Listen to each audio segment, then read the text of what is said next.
Where do I begin? There's a story, okay, about three guys who cut stone. What are they called? Stone cutters, okay? And they received a question, and they were each of them asked, they were actively working, and each of them was asked the following question: what are you doing? Okay? And one of them said, hey, I'm cutting stone. And he rolled his eyes. He's like, duh, I'm cutting stone.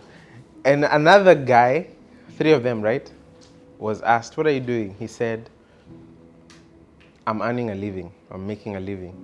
Okay? That's what I'm doing. Cutting stone, but I'm making a living, actually.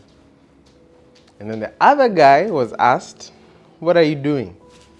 And he said, I'm building a cathedral. Okay?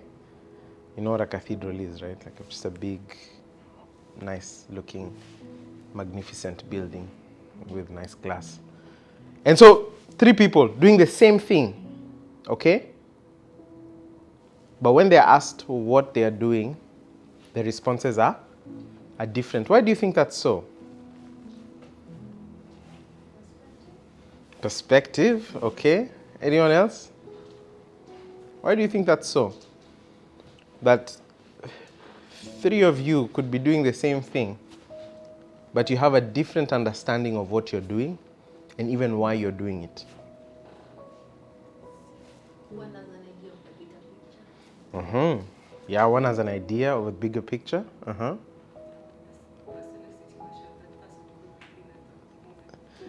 The personal situation that the person could be in. Maybe one of them is a student, so they are passing time. So they are just cutting stone. Another one has a family, so they have responsibilities. So they are making a living. And another one could be creating something bigger that's bigger than themselves. So we are seeing here that it really doesn't matter what you're doing in the moment. It doesn't matter what you're doing or what you're occupied with. What really matters is the mindset with which you're in when you're doing whatever you're doing. Are we understanding? Right?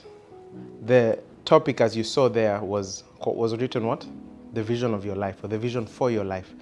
And I want us to start this conversation because we're going to go deeper into this topic as the weeks progress. But it's important that we start here because every one of us has a certain vision for our lives. Whether you know it or not, you have a vision for your life. And that is the way in which you operate. That's the reason why you do the things that you do. That vision could be distorted. It could be misinformed. Or it could be accurate. But the thing is, everyone is operating under some sort of vision. Are we understanding? So now that we've had that story, look at what it says here in the book of Proverbs chapter 29, verse 18. It says, where there is no vision, it says people perish. Where there is no what? Vision. People perish.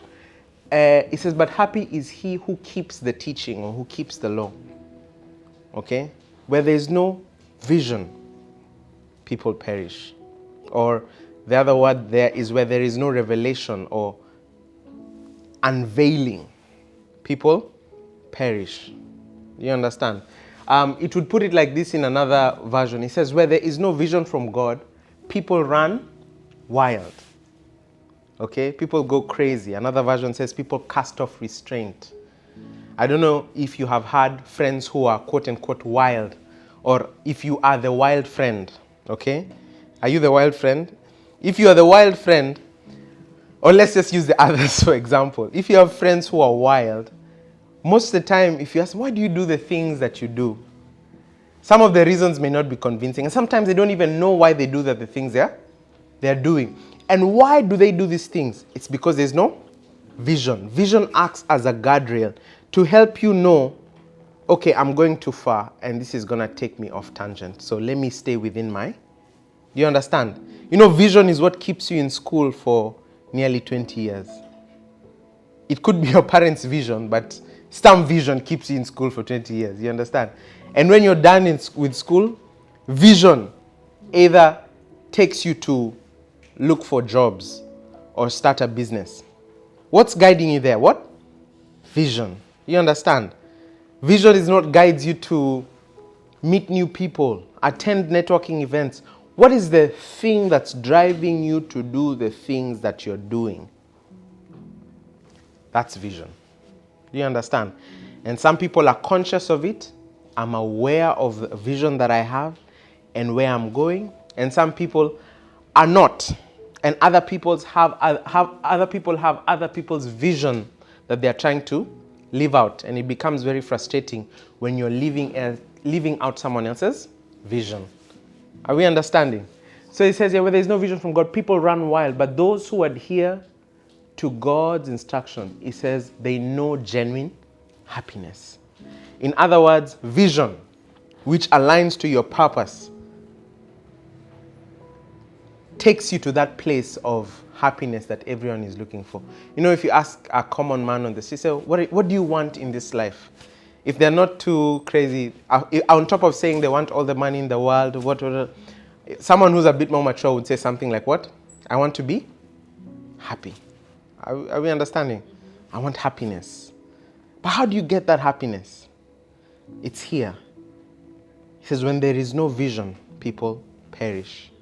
But those who adhere to God's principles, they find genuine happiness. Do you understand?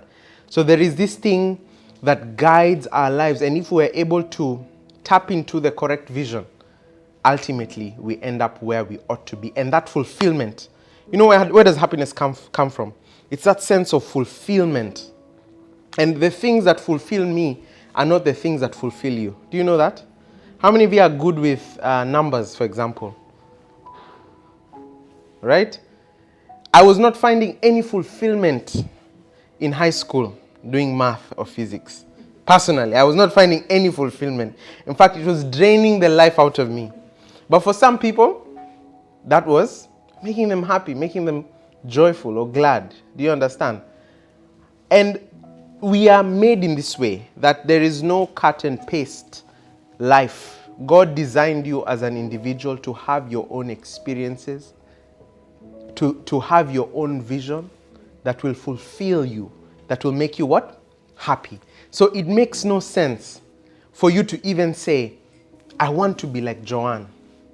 I want to be like Mary Patience. I want to go to the moon. But you failed physics. Do you understand?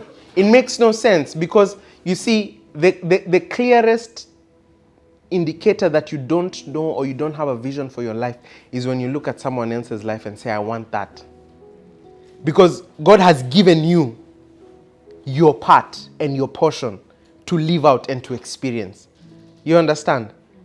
Are you getting? That's why you're an individual, so that you can live out the vision and purpose for your life, that you would not need to look at anyone else and say, I wish I was like that person.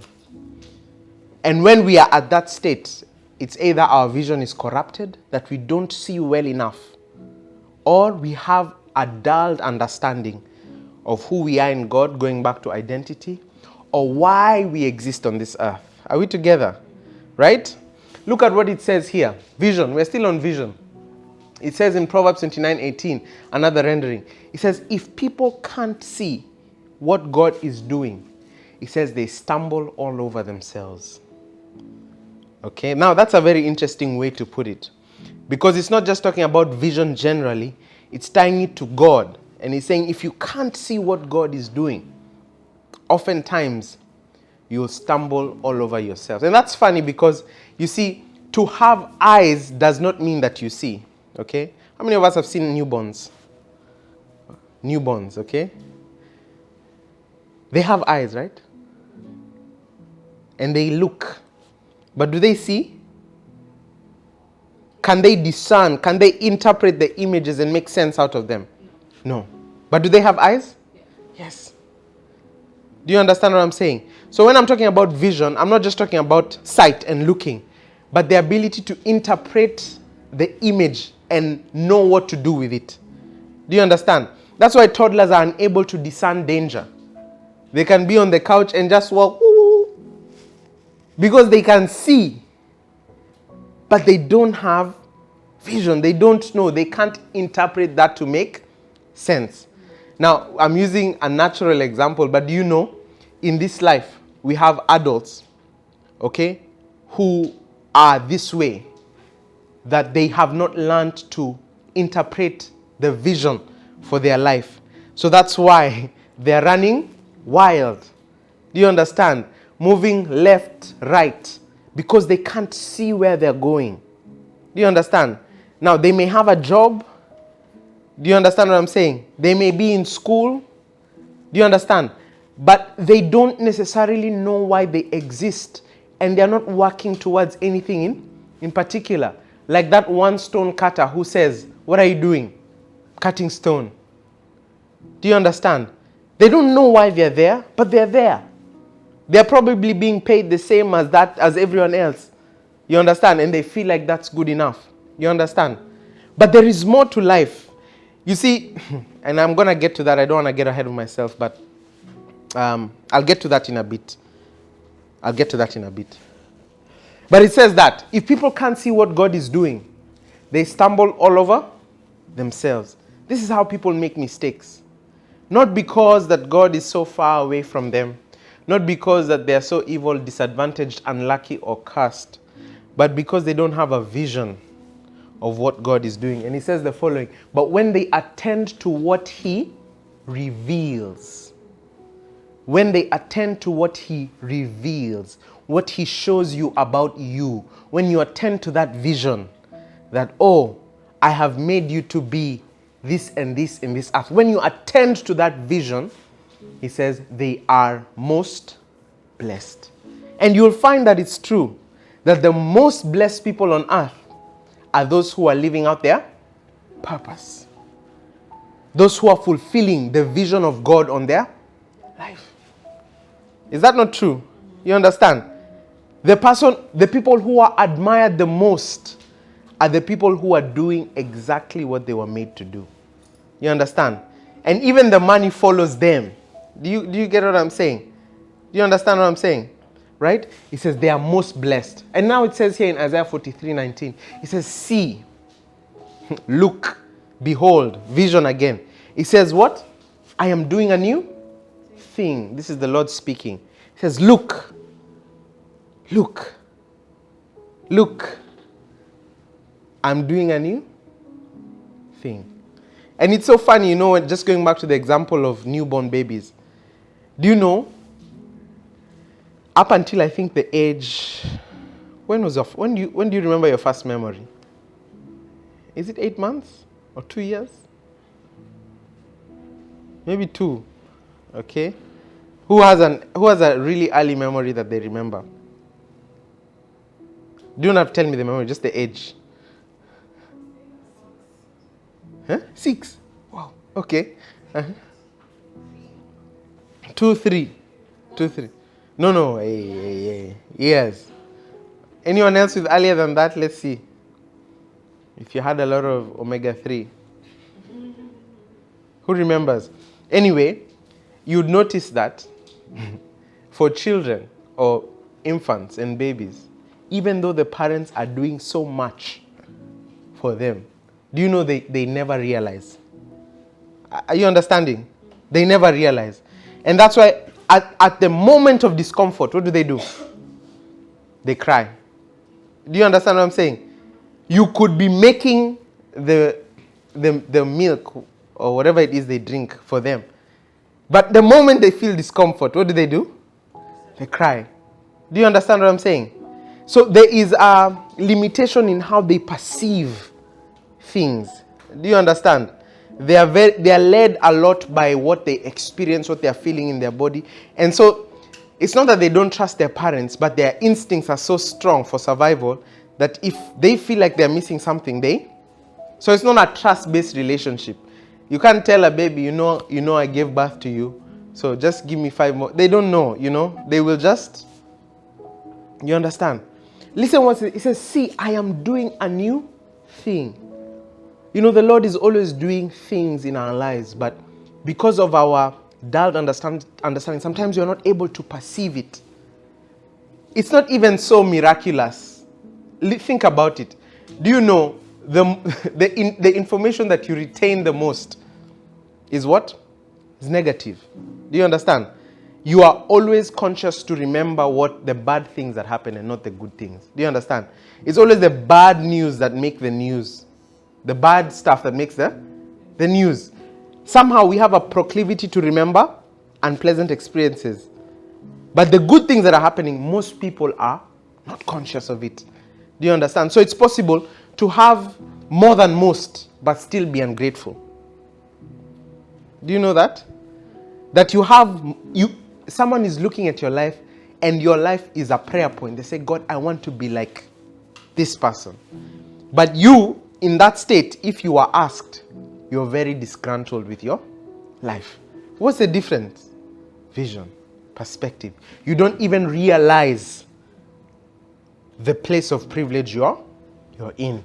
So you look for areas where you can maybe, complain or grumble. But he says here, see, I'm doing a new thing. And he says, now it springs forth. He asks the question, do you not perceive it? Don't you have the vision to see what's happening? Do you understand?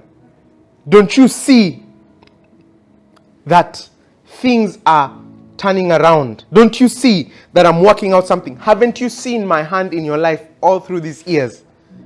Especially if you've had near-death experiences. I don't know if you've encountered something that made you think twice because you're like, I shouldn't be here. Do you understand? Some evidences in our lives that prove to us that there must be something that's causing me to remain alive, because that should have taken me out. You understand?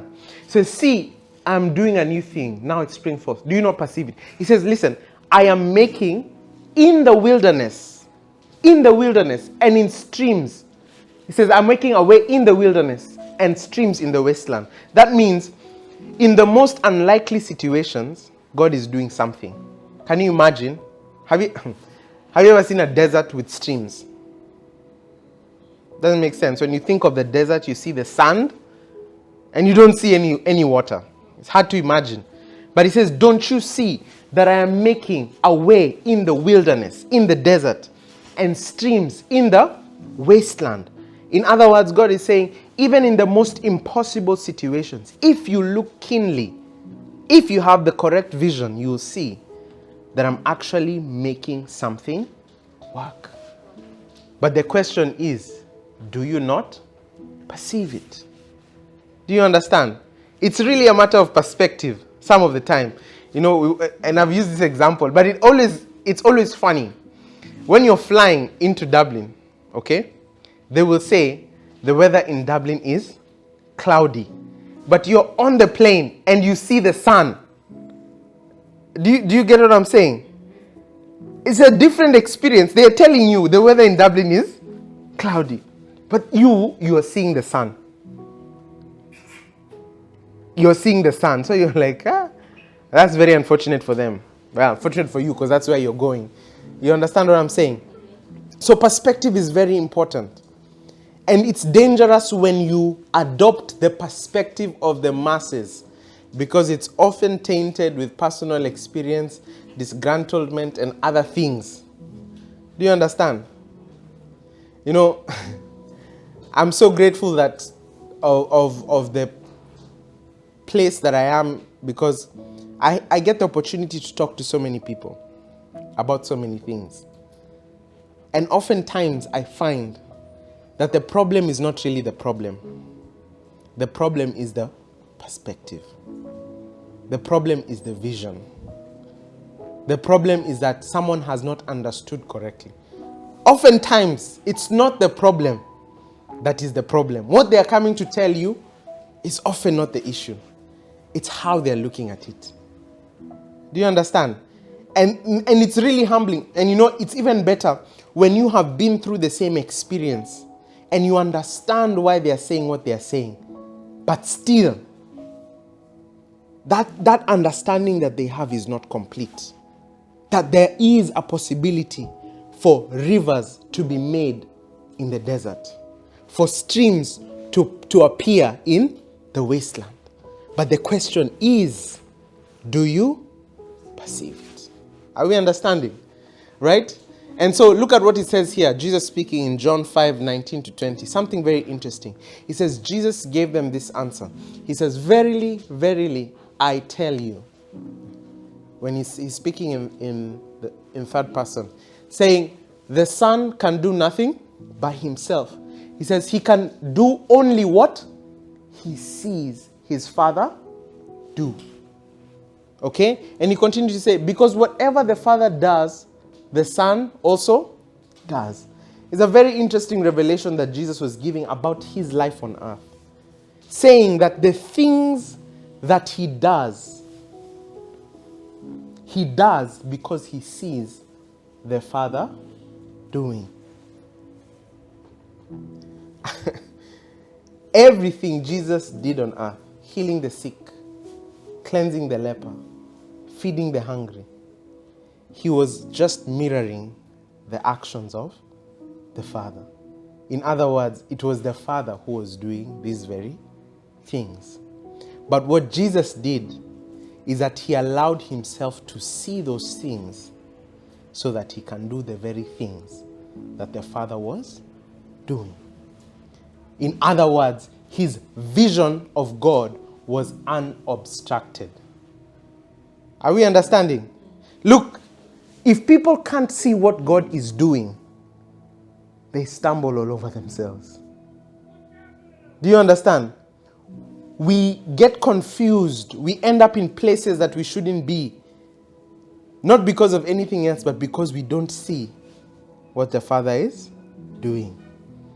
And so Jesus says, the things that I see my Father do, those are the very things that I myself do.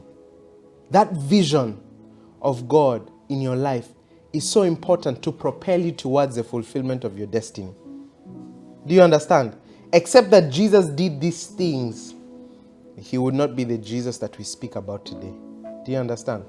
It says here that he can do only what he sees the Father doing. That's the Son. And he says, because whatever the Father does, the Son does also. And he says, for the Father loves the Son. I want you to see how, like we have said in Manifest before, the foundation of our relationship between us and God is what? Love. And he says it here. He says, because the Father loves the... Jesus was so conscious of the love that God had for him. He says, because the Father loves the Son and shows him all he does. Because someone here is asking, but I don't see what God is doing. Who's asked that question? I don't see what God is doing. How am I supposed to do what he's doing if I can't see what he's doing? But he says here that he shows him. He shows it to us. Do you understand? He shows it to us. And that we must, as you're going to see a prayer that Paul makes for the Ephesian church, we must ask that we would see those works. It's not that God is not doing them. No. It's that we are not perceiving them. Do you understand? Just like that toddler who is looking dead straight at the TV, but they don't know what they're watching. Do you understand what I'm saying? Of course, as they develop, they are acquainted with the tunes, and they can even start being happy and all of that. But the truth is, when they're starting to look at these pictures, they don't make sense to them. You understand?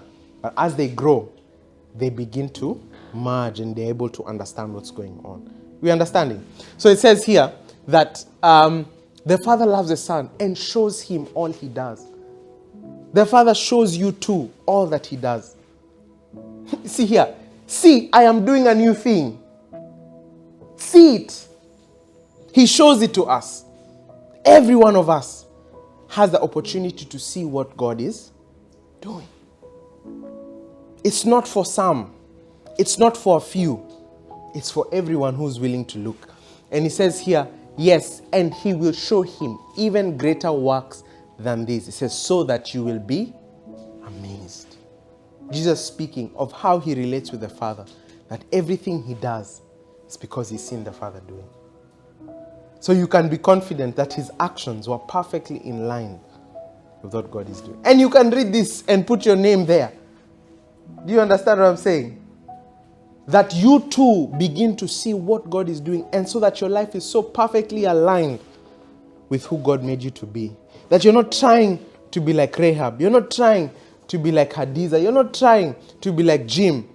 That you're authentically the person that God made you to be without ever feeling bad for someone else's progress. You understand? Because you're perfectly in line. Can you imagine if Jesus was feeling jealous because of Alexander the Great?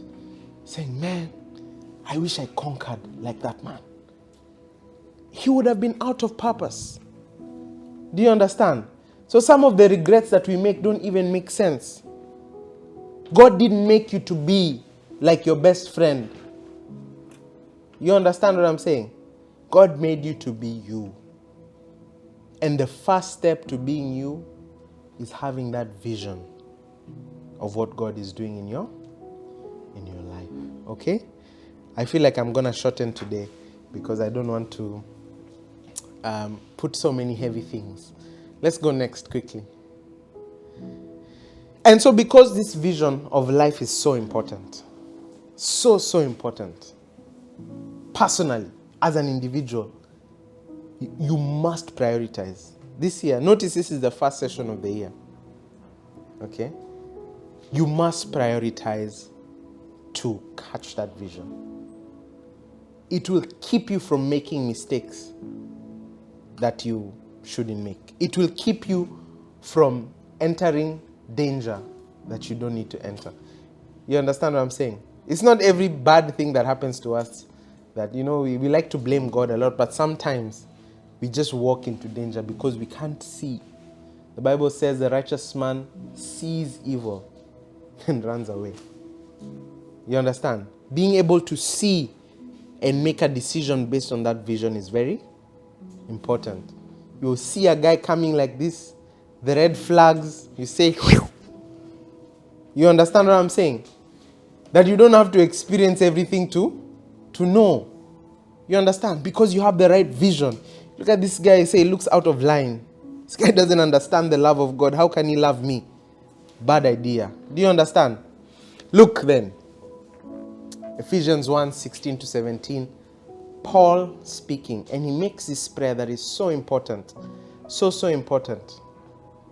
He says the following. He says, I have not stopped thanking God for you. And he says, I pray for you constantly. And he says that asking God, the glorious Father of our Lord Jesus Christ, is to give you spiritual wisdom. Now, if you're looking for things to pray about, these are them. Asking God to give you what? Spiritual wisdom and insight. Insight. So that you may grow in your knowledge of God. That you need wisdom and insight to grow in the knowledge of God. Do you understand? And it says here that I pray that your hearts will be flooded with what? With light. With light. Illumination. That you may see. He says, I pray that your hearts will be flooded with light so that you can understand.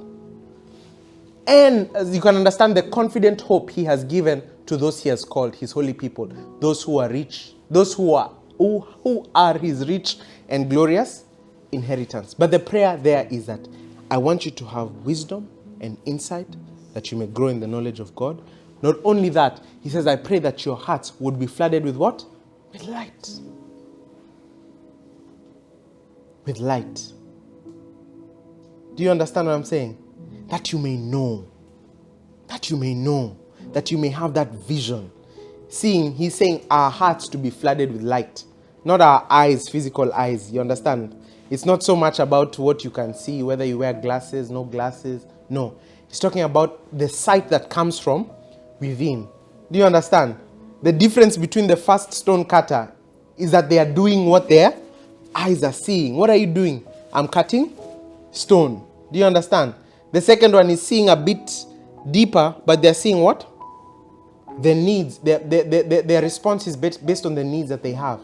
But the third person has a vision for where they want to go. Are we getting it? Are we together? Right? He says the same verse in a different rendering. He says, I ask the God of our Master, Jesus Christ, the God of glory, to make you intelligent and discerning in knowing him personally. You know, it takes a certain level of intelligence to know God. It takes, the Bible says so clearly, it says the fool says in his heart that there is no God. It takes a certain level of spiritual intelligence to know God. Because God is not as simple. If he was so simple, how could he create such a complex universe? Do you understand what I'm saying? How could something simple create something so intelligent? Do you understand? If you look at the human body, it's such a mystery, the things that it can do. You understand what I'm saying? So it could only make sense that a more complicated being, so to speak, created these systems that work. That you know, it's so interesting. You sleep and you wake up. What are you doing for 8 hours motionless? That's weird. That's really weird.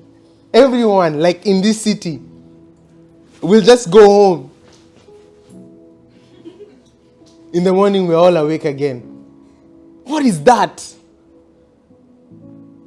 That as you're sitting here, your heart is beating, blood is coursing through your veins, you're breathing, you're digesting your lunch, you're thinking, you're listening.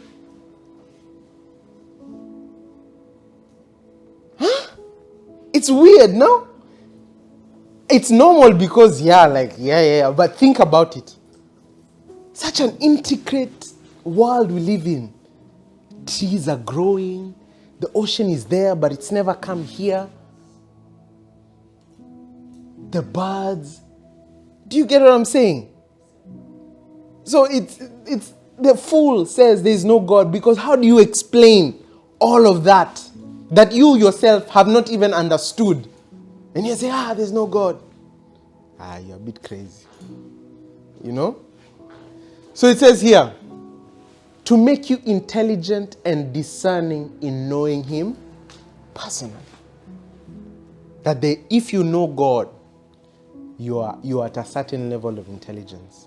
And you ought to pray that intelligence increases to know him personally. He says, because if you are to have a friend who is so intelligent, it requires a certain level of intelligence to interact with that person.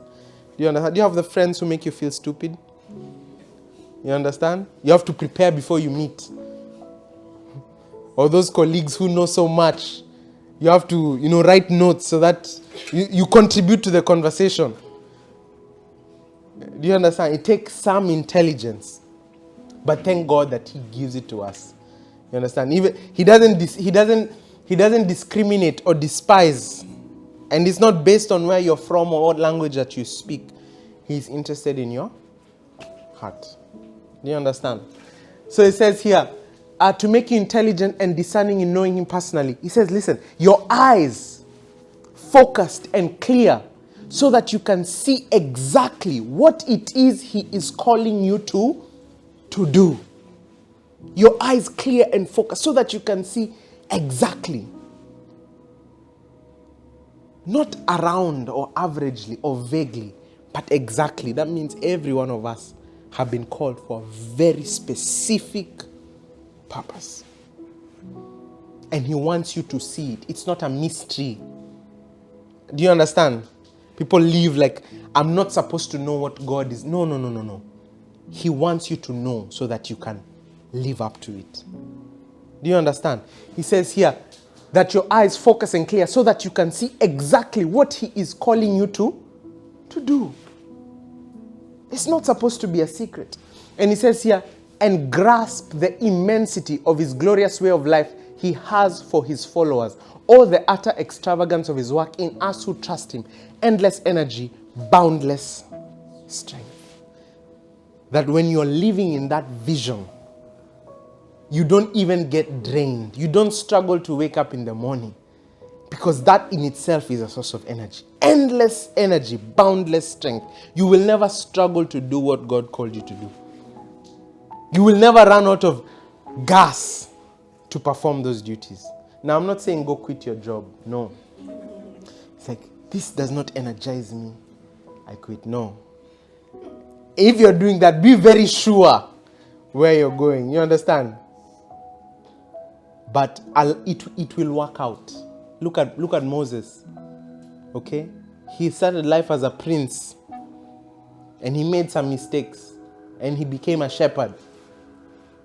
And while he was shepherding, he had an encounter where he himself saw himself as inadequate, someone who cannot speak. God saw a liberator of a nation. Do you understand? Sometimes in the places where we are slaving away, God is building something in us and He's fulfilling that purpose that He created. You understand? Are we together? Right? He says here that, again, in the TPT, he says, I pray that the Father of glory, the God of our Lord Jesus Christ, who will impart to you the riches of the spirit of wisdom and the spirit of revelation. He says, to know Him through the deepening of your intimacy with Him. He says, and I pray that the light of God will illuminate the eyes of your imagination. Okay? And he says, flooding you with light until you experience the full revelation of the hope of His calling. That is the wealth of God's glorious inheritance that He finds in us, His holy ones. He's saying, Paul is making this prayer that he wants us to receive so much revelation of what God has called us to do. That's a constant prayer in the life of every believer. Flood my eyes with understanding, with light, that I may know why I exist. The Bible says in another place, it says, make every effort to make your calling and election sure. Make every effort. That means do everything you can within your power to understand why you exist. Why you are on this earth. To have a focused and clear picture of the vision of your life. Can we go to the next slide? I'm going to stop somewhere very soon. Now,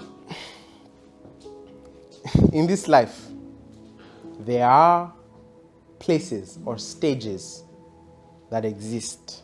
Okay? At one point you are a toddler.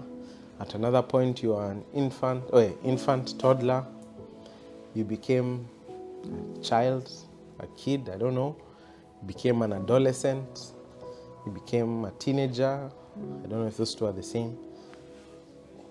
You continued into adulthood and all these stages of life.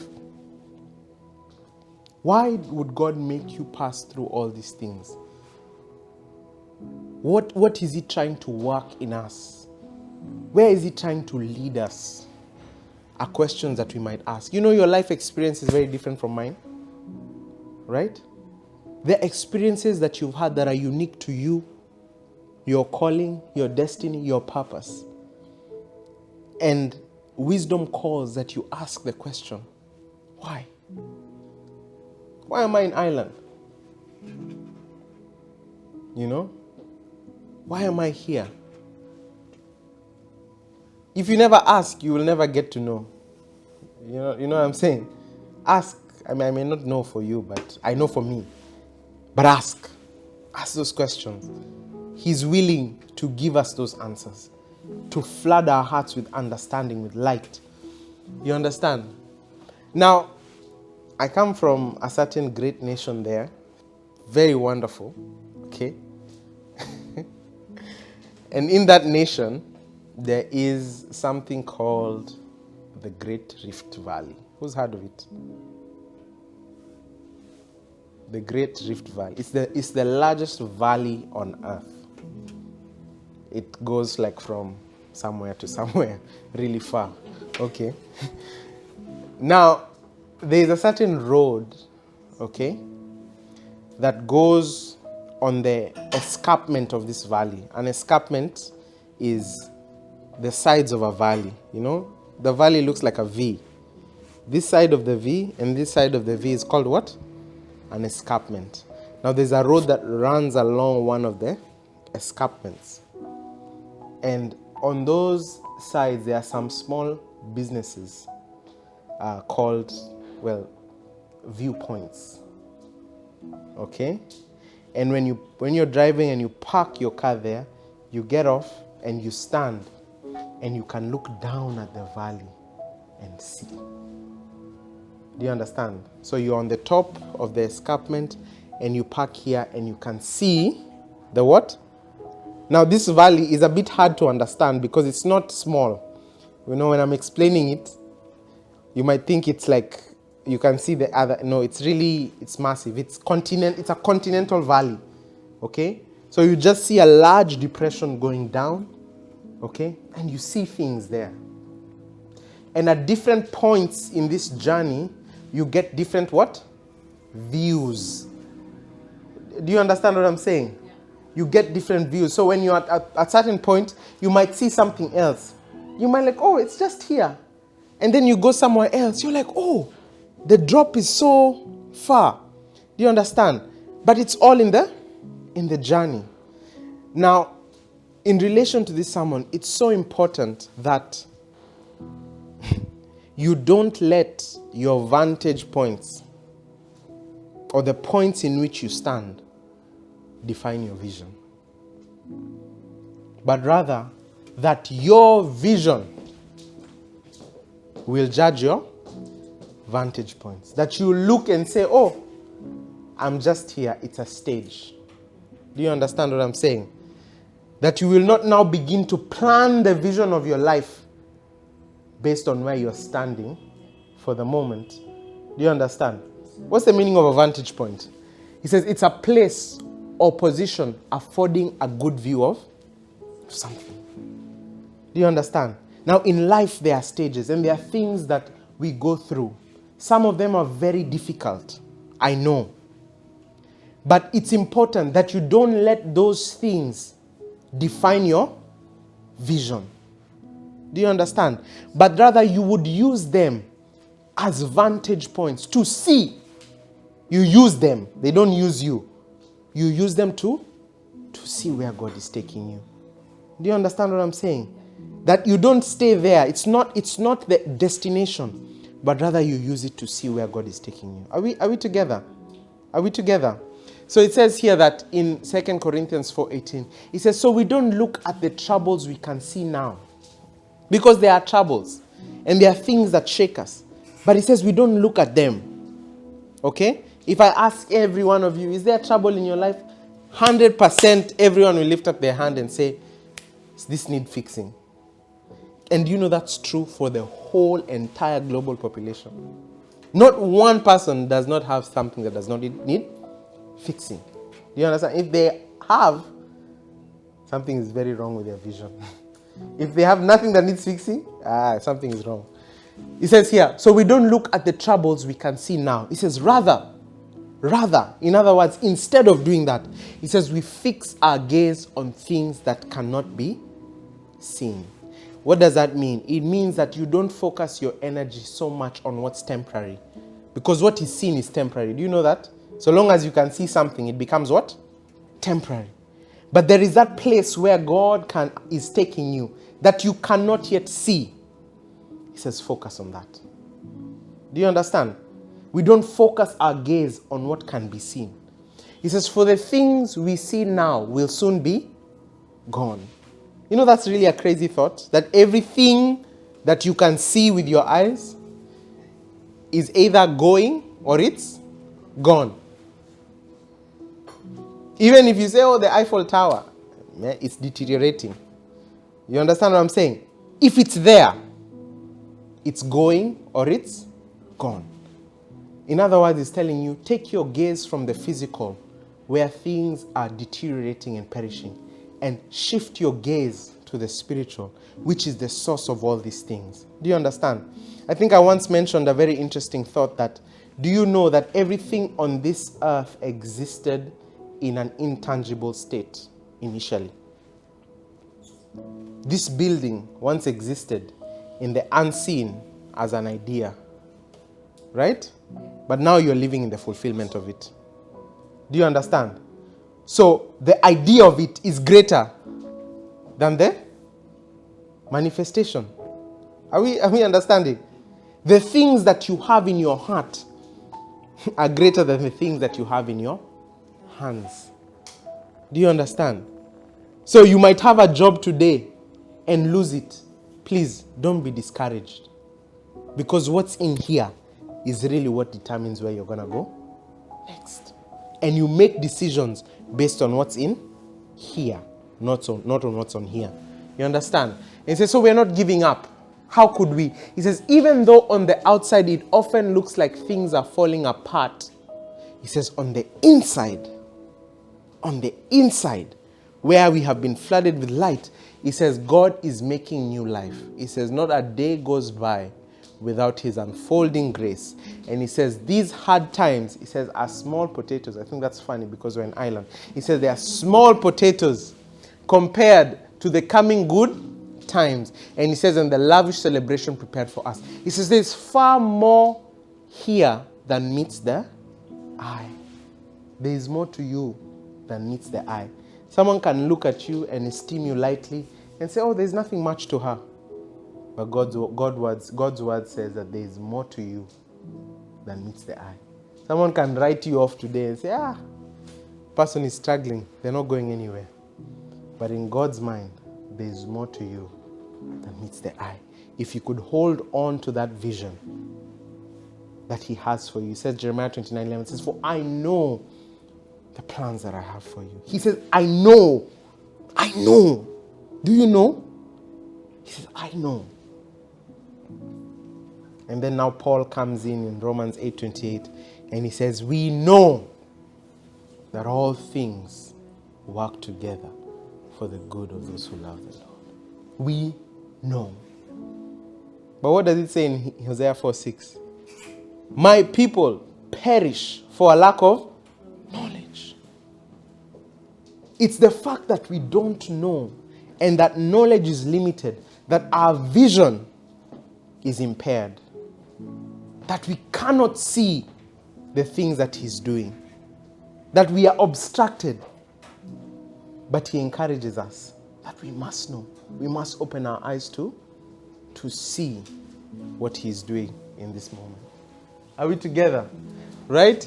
He says, these hard times are small potatoes compared to the good times, the lavish celebration prepared for us. He says, there's far more here than meets the eye. He says, the things we see now are here today and gone tomorrow. He says, but the things we cannot see, they will what? They'll last forever. Are we together?